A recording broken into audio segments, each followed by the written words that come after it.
Hi అండి. అలసందలో మసాలా వడ అండి. పైన క్రిస్పీగా లోపల సాఫ్ట్గా ఈ మసాలా వడ అనేది చాలా టేస్టీగా ఉంటుందండి.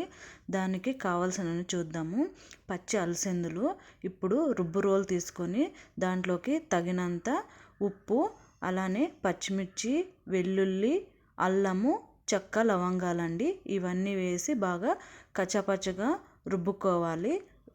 ఇలా బౌల్లోకి తీసేసుకుందామండి.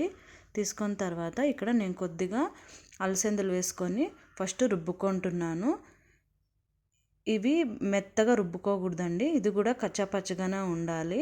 ఎక్కువ మెత్తగా రుబ్బుకుంటే వడ అనేది టేస్ట్ ఉండదండి. ఇలా కచ్చాపచ్చగా ఉంటేనే బాగుంటుంది.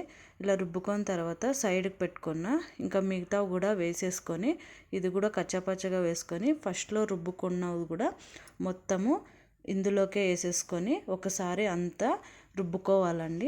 రుబ్బుకొని తర్వాత ఇప్పుడు మనము బౌల్లోకి తీసేసుకుందాం. మొత్తం ఇక్కడ రుబ్బు రోల్లోనికి ఇలా తీసుకొని వెంటనే ఇక్కడ నేను 2 ఉల్లిపాయలు సన్నగా కట్ చేసుకొని వేసుకుంటున్నాను. ఇక్కడ అలానే సన్నగా తరుక్కున్న కరివేపాకు, 1/2 టీ స్పూన్ జీలకర్ర, చిటికెడు సోడా ఇవన్నీ వేసి బాగా కలుపుకుంటున్నాను.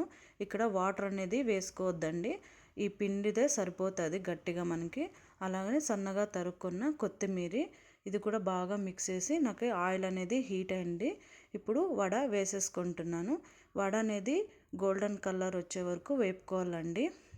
ఈ వడ టేస్ట్ చాలా బాగుంటుంది పచ్చి అలసందలతో. మీరు కూడా ట్రై చేయండి. ట్రై చేసి ఎలా వచ్చిందో కామెంట్ బాక్స్లో కామెంట్ చేయండి. Thank you.